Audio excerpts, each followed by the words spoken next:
Good morning, everyone, and welcome to the webinar.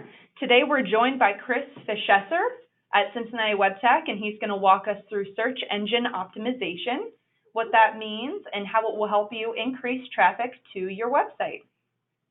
So first, we're going to start with a little bit of housekeeping. Your phones will be muted throughout the webinar, but if you have a question, you can type it into the question box. We'll have a short Q&A at the end of the presentation. If you don't already know, my name is Jess Larkin, and I'm the Marketing Communications Specialist at Cornerstone. My information is right there on the screen if you'd like to get in contact with me. Also, give us a follow on social media. We post industry and Cornerstone updates and information, so you can go to Facebook, LinkedIn, Twitter, or YouTube to give us a follow. Check out Cornerstone's COVID-19 information pages on the Cornerstone website. That's where we post the latest carrier and legislative guidance and information regarding the virus. And these pages are going to be updated daily with the latest information. So check that out on the Cornerstone homepage. Cornerstone's 2021 Agent Incentive Program rewards you for your new group and individual sales. The top 20 qualifiers are going to receive cash prizes up to $5,000. Plus, one lucky qualifier is going to win a weekend getaway, which sounds pretty good right now. You can register online at www.crnstone.com. All right, now that we have all that out of the way, let's talk about how to make your website stand out with SEO. And I'm going to hand it off to Cincinnati Web Tech's Chris Fischesser. So you can take it away, Chris. Perfect. Thank you for that warm introduction. Let me get the screen shared here. All right, looks good. Perfect. Awesome. As she mentioned, my name is Chris Fischesser from Web Tech. We have been in business here in Cincinnati for over 12 years now. We work pretty closely with Cornerstone. We help manage their website and help with all of their digital, well, not all of, but some of their digital needs. Just a little bit about who we are. I'm not going to dive into all of these like I normally would, but we are a company that likes to provide value to all of our clients. We're honest individuals. We try to give you as much advice as possible, so that you can grow your business. We're very quick at getting back to people. Our response time is usually same day or next day. And then the last one is we're very flexible. We can build, any type of plan that works for you guys. I like to show just, our reviews on here. We keep a pretty good reputation out there. We like to keep a pretty good reputation in our industry. So by all means, if you have any questions or anything, don't hesitate to ask. So I'm going to dive into first, how the industry has changed towards mobile, which I'm sure a lot of you are aware of already. We're going to talk a little bit about responsive design of a website, and then we're going to dive into a Google search and the basics of SEO, and even a little bit of Google ads and what those are and how those are displayed on the Google search. So first things first, mobile is, these statistics are even outdated. This is from 2018. So these are obviously way higher already. We've seen some industries as high as 80%, or even a little bit higher than that as far as mobile usage versus desktop. Everybody's using their phones when they're on the couch. Nobody's getting up and going to a desktop computer anymore. It's super convenient, so everybody just uses their personal cell phone as their computer for the most part. There are some industries where those numbers are a little bit lower, and obviously some industries where the numbers are higher, but most of people are using their mobile phone, iPad, or some type of mobile device. Obviously, just to go through these real quick, retail traffic is obviously the highest. Those would be, people trying to find locations near them, or, information about that. Email traffic, people just checking their email. Most people are from mobile. And then online shopping, I think this number is substantially higher, especially because of Amazon in the last 2 or 3 years. But anyway, this just goes to show you that, the trend is obviously moving towards mobile. So with that, I know this is a little bit outdated, but with this, a responsive website will adapt down to any device. So it will adapt down to your cell phone, your tablet, your laptop, even as big as a TV, and the website will still look great on that device.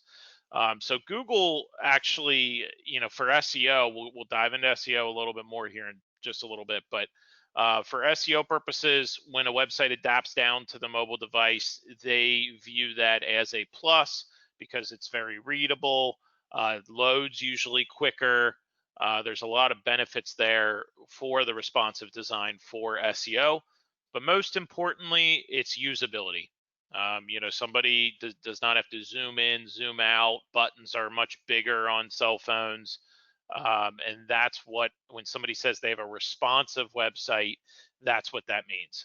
It will adapt down to any device. And just to clarify, that it is one website. So these are not multiple websites built. It is one website that, with the technology behind it, it knows what device that you're on, and it changes the way things are laid out for that device. So now I wanted to touch a little bit on what goes hand in hand with responsive design, which is video. A lot of times with websites, with responsive design, you can now even shrink the videos down to, cell phones and whatnot. So I wanted to point out that video actually is, what people are engaging with these days. The average user spends 88% more time on a website with video. That is so true. Most of the websites that, like the newer websites that are coming through our company these days, have videos on their homepage.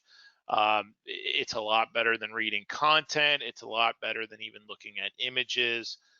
It's a real quick way for somebody to get an idea of who you are, what you do.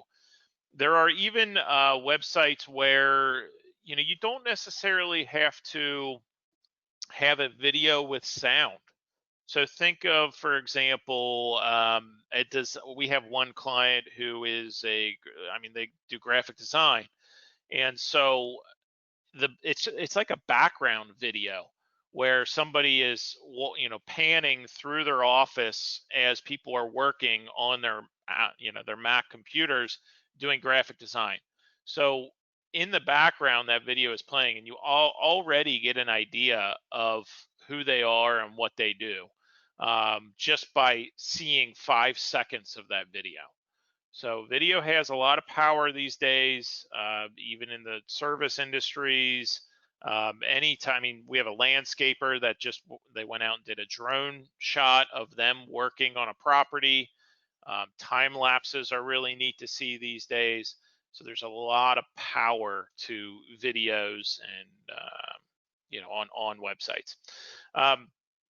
Now, of course, you see the statistic down there, which again, we're going to get into SEO, but it's 53 times better for SEO. Google loves videos these days.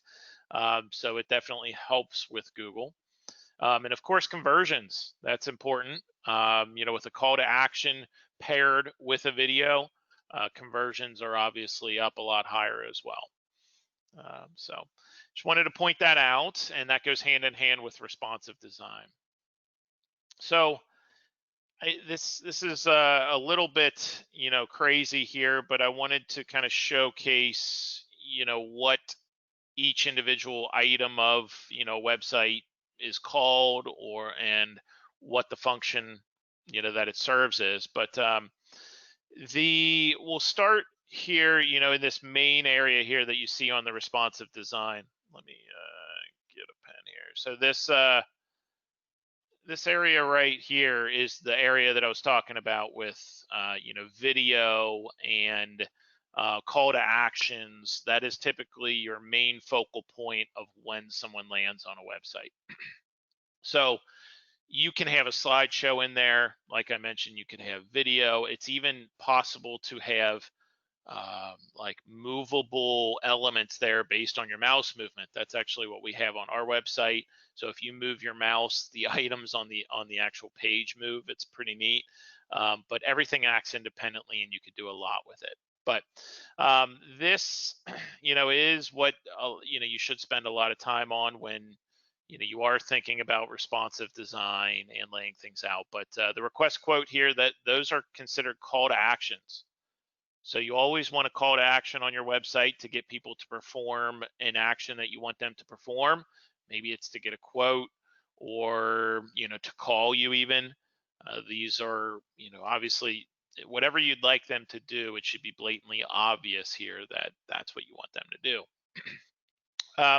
We're not going to dive into this too much today, but up here it's real hard to see, but an SSL certificate, if there's a little lock icon next to your domain name, that shows people that it's secure. Google likes to see the SSL certificates as well. Just showing that, basically what an SSL certificate does is anything that is sent through your website is encrypted. So they like to see that for security purposes. So like social media plays a role these days. Obviously, it's really hard to see, but there are social media icons up here. You got your main navigation here. But yeah, I'm not going to dive into too many. The H1 tag we'll talk about here in a little bit. Alt tags we'll talk here, and title tags. These are all important for SEO. And then of course responsive design that adapts down to different devices. But we'll talk about these 3 different tags here in just a second. All right, so let me clear this off here if I remember how to do that. There we go. All right, so search engine optimization, the main talking point of this presentation. So let's start here with just a regular Google search. We're going to talk about how SEO works. So let's focus over here. Here is, if you type in web design, this is a Google search. So what a lot of people don't realize is these first 3 spots here are actually ads. So you'll see the really small little indication that these are ads. So these are not even a part of SEO, but they are a part of your search results. And I'm not going to dive too much into Google Ads, but the way they work is it's a bidding system and they're pay per click. So basically, if a person here in this industry, in this particular industry, prices are extremely inflated because, in the web design world, everybody knows how to do Google Ads. But let's hypothetically say that a person wants to say, well, I'll pay $1 per click and I have a budget of $10 a day. Well, somebody else could come along and say, well, I'm actually willing to pay $2 for that spot. And so they may put the $2 person spot up here at the top. They may put the $1 person, the person who wants to pay $1 at the second spot. And, if there were more, that perhaps a person that says they wanted to pay 50 cents, they could put them down in the third spot. Now, all of this is dependent upon your budget, because if you only have a $2 a day budget, once you get clicked one time, the ad will be taken off for the rest of the day. But anyway, that should give you just a very quick sneak peek into Google Ads and how it works. But it is a bidding system. You pay per click to get into those locations. But what we're diving into is more the maps and the actual, what we call organic results over here. Keep in mind, I just took 2 screenshots here. It's actually one scrolling display. This, like if you took this, it actually goes right here. So it continues down the page. So let me clear all this off here so we have a clean slate. So we get down here to the maps. So maps are a part of the results. And if it's a local search, so if somebody types in, web design Cincinnati or web design 45233, or any word in there that tells Google, hey, this is a location-based search, they will show the maps. These map listings are actually through Google Business. I think it's called Google Business now. It used to be called Google My Business. They rebranded it though. So Google Business, it's free to create a listing. You have to get your location verified. So they will basically say, you put in your business information. Typically what they'll do is they'll mail a postcard to you, and you have to punch in like a 4-digit code that's on the postcard and verify that address is a legit business address. At that point, they will list you on the maps. It is this area here is driven based off of location primarily, but also reviews. So, you see here the reviews listed, and of course, I wanted to point out here, there is an ad spot on the maps too. So that is all part of Google Ads. So the same thing up here, but they also throw a real sneaky Google ad spot in here just to make a little bit more money. But then you get into what we call organic map listings right here. And so I don't want to dive in too much here, but if you search something that's 5 miles away, you search web design and there's a company that's 5 miles away, but there's also a company that's 10 miles away. Let's say the company that, typically if everything else was equal, they will show the company that's 5 miles away, then the company that's 10 miles away. But if, for example, the location that's 10 miles away has 150 5-star reviews, and the person that's 5 miles away has 2 reviews, they're gonna, nobody knows their formula, but it typically is a trend that location with 150 5-star reviews will show up first, even though they're 10 miles away versus 5. Google will see, hey, this is a very reputable company, we're going to throw them up there first. So that's basically in a nutshell how the maps work. And there's typically 4. I don't think I've seen 5 yet, but I imagine that as this gets used more and more, they're going to add more listings in here. There might even be 5 nowadays. But this is a very frequently used piece of the local search results because it's so easy to just click website. There's usually a call button somewhere on a mobile, if you're on a mobile phone, there's usually a call button and directions. This is a very frequently used area. So if you do sign up for this, though, Google will actually provide you statistics for how many people clicked on my website, how many people asked for directions, all that stuff, so you can actually track those metrics. So now this is the interesting issue with SEO. It used to be, you were talking 5 to 10 years ago, the ads were over on the so this used to be your regular search here was what you're looking at right here in this column, and then over on the right, were the ads, and then if you remember underneath the ads, I think were the maps or something, or maybe vice versa. Maybe it was maps, then ads, but then they moved to this format where they throw 3 or 4 ads, then the maps, then the SEO, listings. So has SEO been devalued over time? A little bit, but there are, 95% of people, and that's, pretty accurate statistics, skip over the ads. They do not click on the ads. They will go straight down to either the maps or the SEO listings.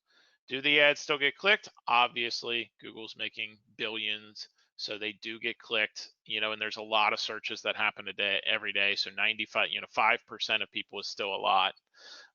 But anyway, these SEO listings are all based off of tags and data that you have on your website that Google pulls so they can figure out what your website is about. So these tags, which 3 of them I mentioned earlier, but the title of your website is usually the most important tag to Google. So this right here is actually the title of our website, and every blue, every blue listing, or every listing that has the blue title here, that is the title of their website. For the most part, there are some oddities there, but if you set your title tag, usually they'll pull it. So Google will scan your website or crawl your website, and they will see what your title tag is, and they'll say, okay, well, this website looks like, web design is mentioned 25 times, and there isn't really any other keyword that's close to that. So let's rank them for web design. And then, oh, Cincinnati's mentioned in here, Cincinnati, Cincinnati web design. So this website is probably all about Cincinnati and web design. So they will rank you then for, web design or Cincinnati web design, or any keywords relating to that they think are synonymous. Now, there are, of course, other tags, the meta description, which is the description of your website, which is this piece right here. So the one sentence or two sentences, after your title tag there is the description that you put in for your website. It's called a meta description. So you'll see it over here. Cincinnati Web Tech is the top Cincinnati web design firm. That is the description that we set on the website. Now, this example over here where I'm highlighting this is the actual raw code that is behind a website. If you're using like a content management system, or a website builder, these are just going to be text-based areas where you edit this information. They're going to have a very user-friendly way to update this information. I'm just showing you how Google sees it in the raw code that is outputted, on here. So if you're looking to make these changes to your website, though, you could just search whatever platform your website is on. You could search that and then meta description, or you can even call them and just say, hey, how do I update my title and my meta description of my website? Those are typically your two most important tags of your website to tell Google what your website is about. Then you get down here into some minor tags. So H1 tag basically tells Google what your page is about. So if, because you normally have multiple pages, and usually you want one H1 tag on that page, and that, along with your title, tells Google, hey, this is what the page is about. So, in this situation, we're looking at our actual home page. So we have the title tag up here, which is, Cincinnati Web Tech is the top. Nope, that's the description. Hang on. Cincinnati Web Design and, Cincinnati Web Tech. That's our title. And then down here for the H1 tag, we also set Cincinnati Web Design. So this, and they're different. So this gives, Google kind of a clean title to display, on their listings. And then down here, is a very clean description of, hey, this whole page is about Cincinnati web design. And that's what we want you to rank this page for. So it gets a little bit more complicated than that, and I'm just going to touch the surface because I don't want to get into the nitty-gritty of SEO because it's a very deep, dark tunnel. But let's hypothetically say, because this is the case in a lot of industries, let's hypothetically say that the top 10 listings here all have very similar title tags, very similar meta descriptions. They put in their H1 tags, and maybe the content of their website is all focused on the keyword that they want to rank for. That's the case a lot of times. And so in my, what I refer to that as is this is a very competitive keyword because everybody on the first page is optimized for that keyword. And so in that situation, Google has to have a way to differentiate who should we rank first and who should we rank 10th. So if everybody's website is optimized pretty similarly, nobody's going to be exactly the same, but if they're all pretty similar, let's say they get a score, because we have some SEO software that ranks your website or gives you a score. So let's say they all have a score from 90 to 100. What do they look at then? Well, it's a pretty creative way that they do this. They actually look at all of the external websites that are linking to your website. And so an example of that would be, let's say the Cincinnati Enquirer wrote an article about you and they posted a link to your website on there. That Google can actually see that when they crawl the Cincinnati Enquirer's website, they're actually going to see that they have an article that links to your website. So think of it almost like they give you a little +1. Okay, well, your website has a link to it. We're going to give you +1 now. And if none of your other competition has a link, you technically should be first. So let's recap there. All 10 websites are optimized. You have one link coming into your website that gives you a little +1. They're going to boost you up to the top, and the other 9 are going to be beneath you. Now, some common questions are like, well, what about a link from Facebook? Well, that's also a link, and Google does see that, but keep in mind everybody has Facebook links. That's competitive in the SEO world. So it's not of much value to Google because everybody has the Facebook link. So they actually, I wouldn't say devalue it, but they just put it at the bottom of the list. Like if everybody has a Facebook link, it's not worth much. But if now the quality of the website matters too to Google. So if, for example, NASA their website is linking to yours, that one link might be worth 100 small links from, I don't know, a mom and pop shop down the street may link to your website. You guys decide to swap links or something like that. One NASA link may be worth 100 small links. So that's where it can get pretty complicated. And this, once your website's optimized, that is called link building. It's the second phase of SEO, in my opinion, is link building. So if you were to force me to, say, hey, look, put a percentage down of what goes into SEO. Nobody knows the exact formula. Like if I were to, Chris, guess the formula for me. I would say maybe 40% is the optimization of your website. And then another 40% is link building. And then there's probably, I know that leaves 20%, but it's probably less than that. But there's other factors that Google uses to rank you, but they're considered minor factors. That could be like website speed. That could be, your activity on social media, and if you have a lot of followers, and those are minor details that are probably less than 3% each. The website speed is becoming more and more important, though. Keep that in mind, but also security. We mentioned that earlier, the SSL certificate.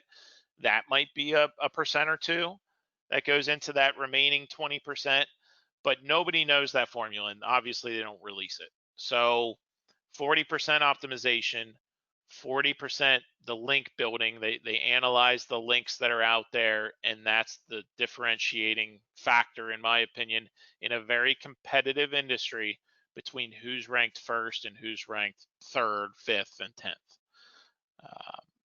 So that's a lot of information on SEO. I know that there are going to be questions, so please write them down, and I will answer those at the end.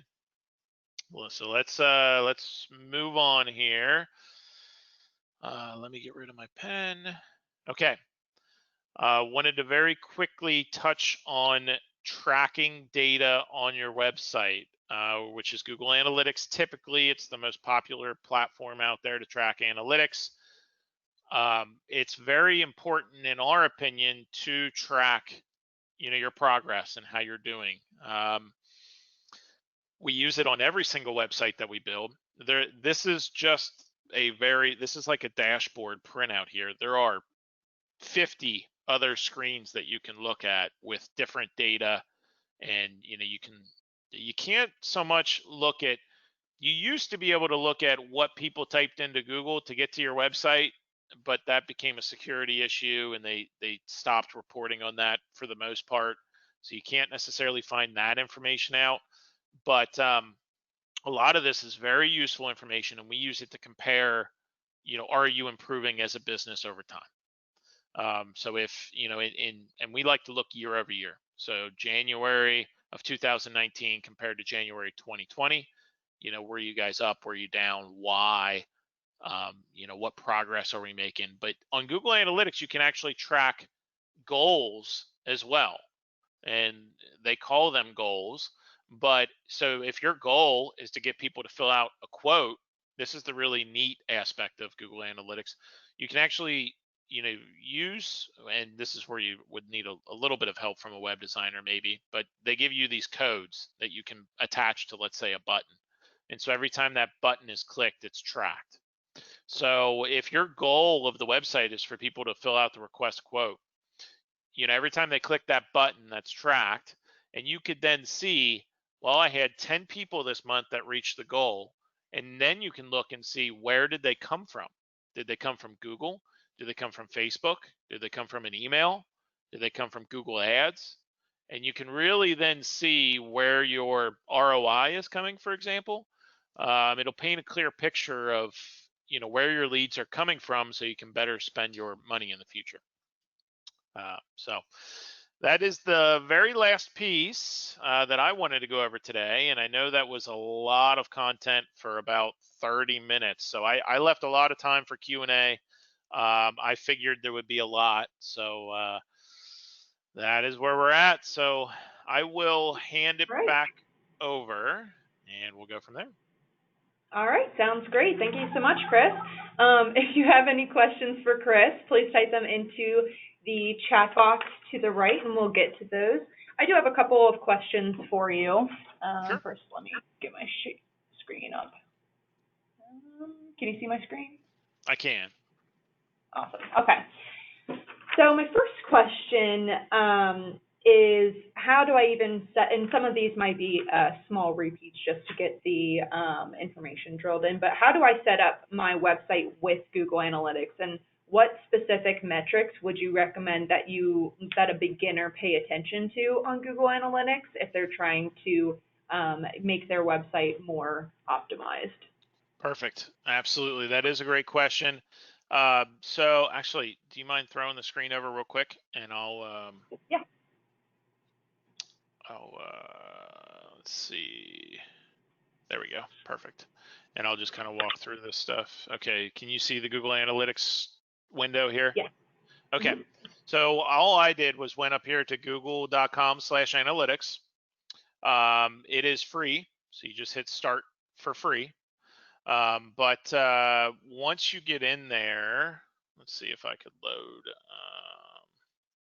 This is just a random account here.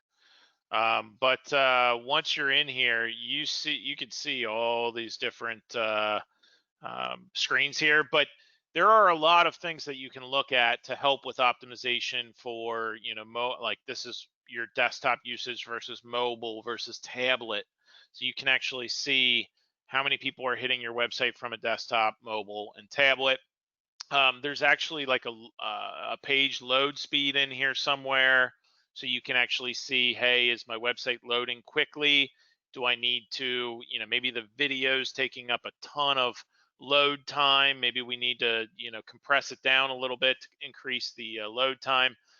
There's a lot of different metrics that you can look at in here to really look at the responsive, like to really nail down the responsiveness of the website to see if it's doing what you want it to do.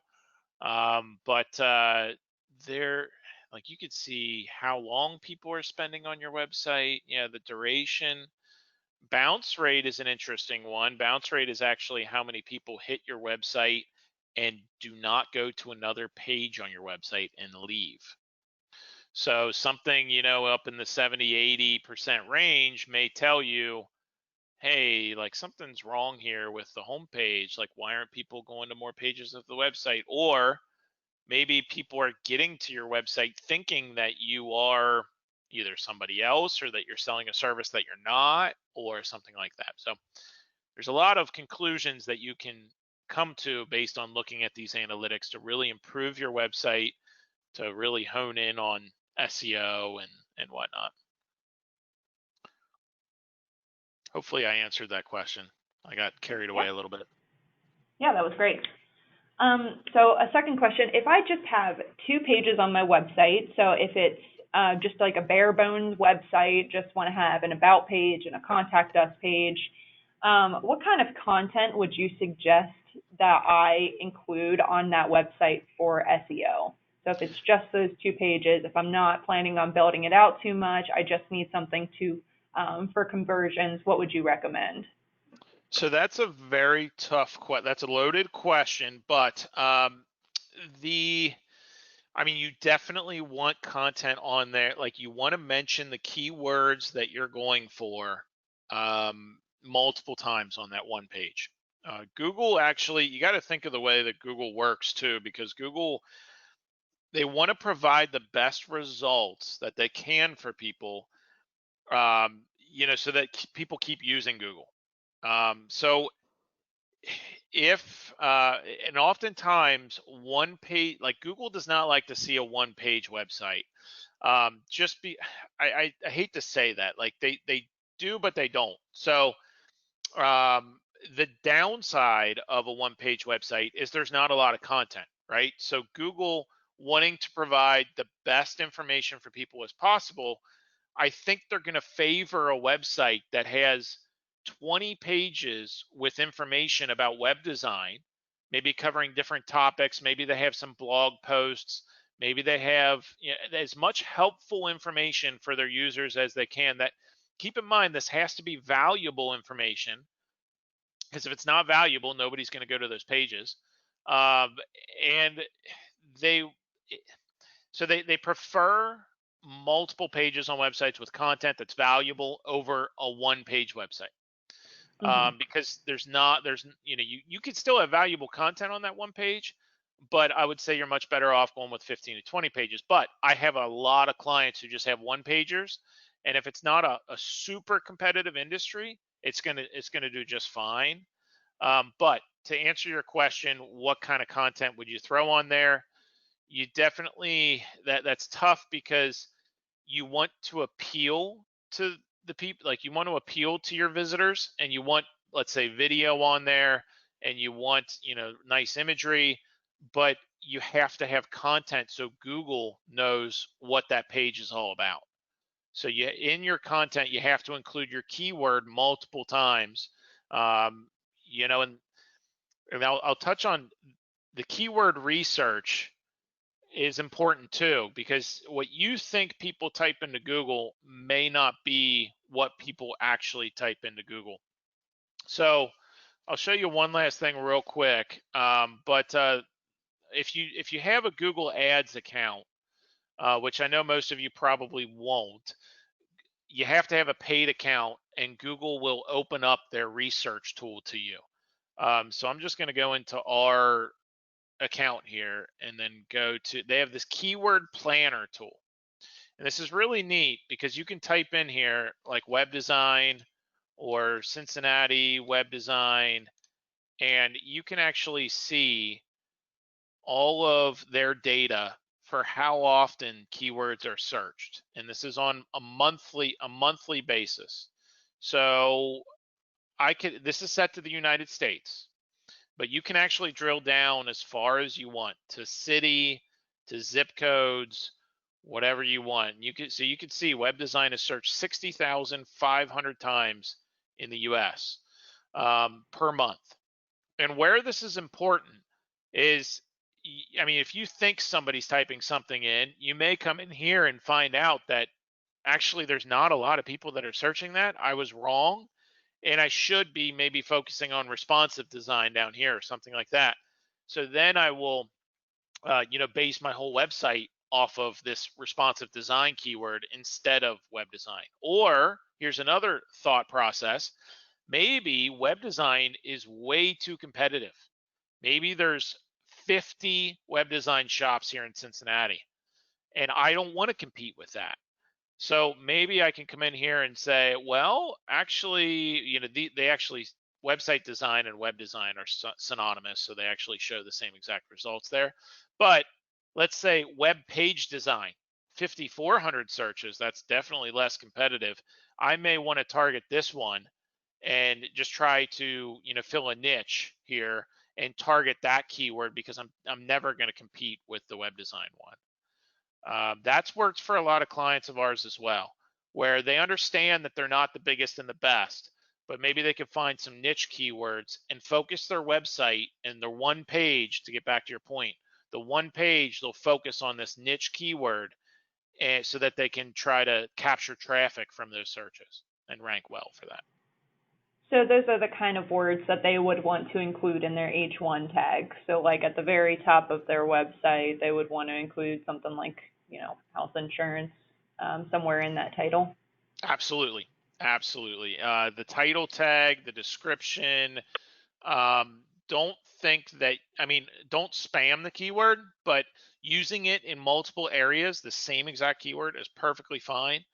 Now, keep in mind, you have to intertwine readability with keywords, because as I mentioned, the title of your website will actually show up in a Google search. So you don't just want to throw 5 keywords in there. You actually want it to be readable, and explain a little bit to people who you are, but also put your keywords in there. So you have to be a little creative, but we obviously did it, and you guys can too. Yeah. Okay. The next question, you saw all that block of coding that you had on your presentation before. I can see how that can be a little bit overwhelming to people who are just kind of getting back into this space. Do you need to know coding to incorporate SEO into your site, or can beginners do this, people who have never done this before? Yes, with a lot of the website editors these days, it's very easy to incorporate it. So it's almost like, filling out a text field, and putting your information in. I'm trying to think of the do-it-yourself builders off the top of my head, but I know there's like Wix, and there's a couple others. There's like 3 or 4 of them. Squarespace. Yeah, Squarespace. Thank you. And they all include, SEO, like optional SEO fields where you can put the information in, and it's pretty much plug and play. Yeah, you might have seen that in the last webinar if you joined us. Tom had gone over a couple of those options. I think he went over Wix, Squarespace, Weebly, and one other one that is escaping my mind right now, but they all had some sort of section that was SEO marked or marketing or something like that. So they do, most of them do have some sort of section to help you out with it. Absolutely. So pair this keyword data with those tools that we just mentioned with the website builders, and you're going to be well on your way. The only thing to keep in mind is that, if you decide to target, health insurance broker, keep in mind that a lot of other people in Cincinnati may be targeting that keyword. And then, your website and their website, as I mentioned, may both be optimized. And then it comes down to the links coming into the website. And the links are hard to get. That's the really tough part of SEO, because it takes work, right? It takes a lot of work to get those links. And at first it may just be going out and getting listed on websites and getting listed in directories and getting links to your website, and that's easy. But after that, it's the tough part of creatively getting links to your website. And I'll just give one example of like a creative way to do that. And what I mean by that, like, for example, maybe you give a scholarship away once a year to, college kids, or to high school kids going into college. Maybe you post the application on your website and you send the link to a lot of schools, like high schools in your area. Maybe the high schools add that link to their website. Now all of a sudden you got 10 school links coming to your website to fill out your application for your scholarship. And Google loves to see educational links, so that's like an example of like a creative way to get links to your website. Awesome. Okay, just one more question here for you. You did mention briefly social media. So if video does well in search results, how does having a YouTube channel factor into SEO? Does that improve SEO if you just have a channel? Um, it wouldn't necessarily improve SEO for your website, but Google ranks videos almost separately from your website. So if you did create YouTube videos, and they did pick up and they were helpful to people, Google will show those videos in the results, but keep in mind it's separate from your website. So that is keep in mind the content that you put on video. Video is tough because it's a very crowded industry right now, especially YouTube. So your content has to be creative. It has to be unique.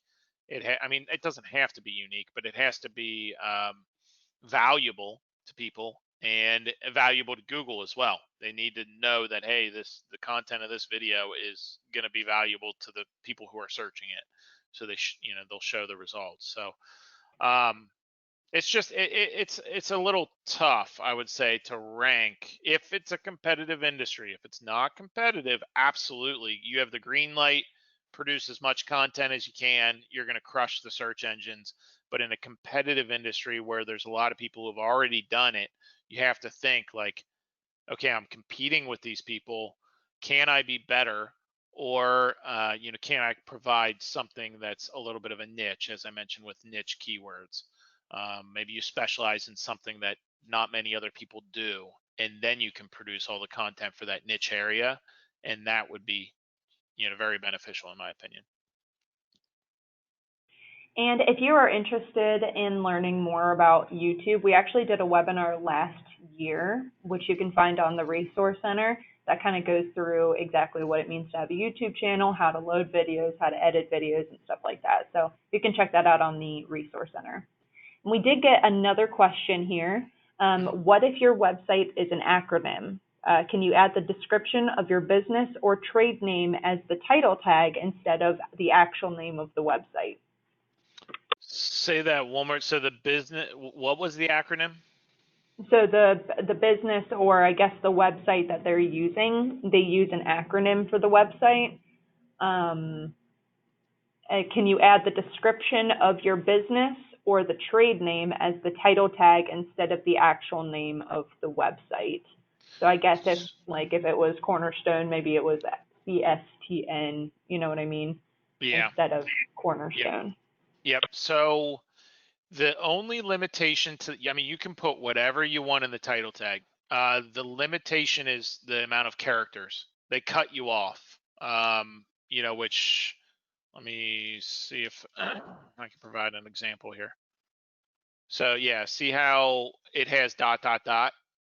So it'll be in your title tag, but nobody will see it. So I think this is something like 50 characters or 60 characters or something like that. You can just Google like title tag character limit. Here, I'll just do it. Title tag character limit. Let's see, 60 characters. It's pretty much otherwise they'll do the ... So to answer your question though, yeah, you can put whatever you want in the title tag. Just keep in mind that, that is what people are going to see. That is what they're going to read. And you can put whatever you want in the description too. But the description again is limited as well. Same concept. They'll do the ... right there. Yeah, so essentially the domain won't necessarily affect that. You can give more information. No, and And that actually brings up a really good point. A lot of people think that like buying keyword domains are a good idea. Like, I like insurancebroker.com or something like that. That used to have way more value than it does now. So in my industry, cincinnatiwebdesign.com would be a good keyword to get. But Google has put measures in place and adjusted their formula so that those are not valuable much anymore. There are a few exceptions to the rule, but for the most part, they are not a good idea to do that. I mean, it's tough because like we kind of creatively did it. Like our title tag is Cincinnati Web Tech, or our domain name is Cincinnati Web Tech. So like we got two keywords in there, Cincinnati and web, but tech is kind of unique. So we kind of, I don't know, I wouldn't call it cheated the system, but we took advantage of kind of combining keywords with our company name. And that's worked really well for us over the years. But if we just did CincinnatiWebDesign.com, I don't think we would have very good results, because I think they actually I think Google actually gives you like negative points for doing that. I have no clue. Nobody knows the formula, but that's my guess. All right, it looks like that's all the questions that we have for today. If you have any additional questions that you just haven't thought about just yet, you can email me at jlarkin@crnstone.com, and I can get an answer from you, or I can forward your question over to Chris so that he can get an answer for you. And don't forget to register for our other upcoming webinars in this series and in others. So coming up on July 7th, Cincinnati Web Tech is coming back. Corey Paff is going to be answering your questions about working with a third-party web designer like WebTech and creating your own website. So if you want to submit questions for that, be sure to do that on the registration page, and Corey is going to go through and answer them. And you can register for that webinar and all future webinars on the Cornerstone website at www.crnstone.com/events.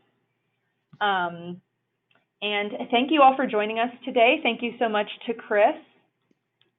Yeah, no worries at all. Thank you for having me. Yeah, absolutely. And you will receive a copy of this presentation in the next day or two, and it's going to be available as per usual on the Cornerstone Resource Center at www.crnstone.com. And if you have a couple minutes after the webinar, please take a minute to fill out the survey that we've prepared. Your feedback is incredibly important to us, and it ensures that we're continually providing value. We've gotten a lot of requests through the survey for additional webinars that we can do throughout the year. So if you have any suggestions for something else that has to do with websites or building a website, please let me know in the comments, and I will take a look at those and see if we can get another webinar for next year about this stuff. And everyone have a great day and stay safe out there. Thanks again, Chris. Thank you. See you guys.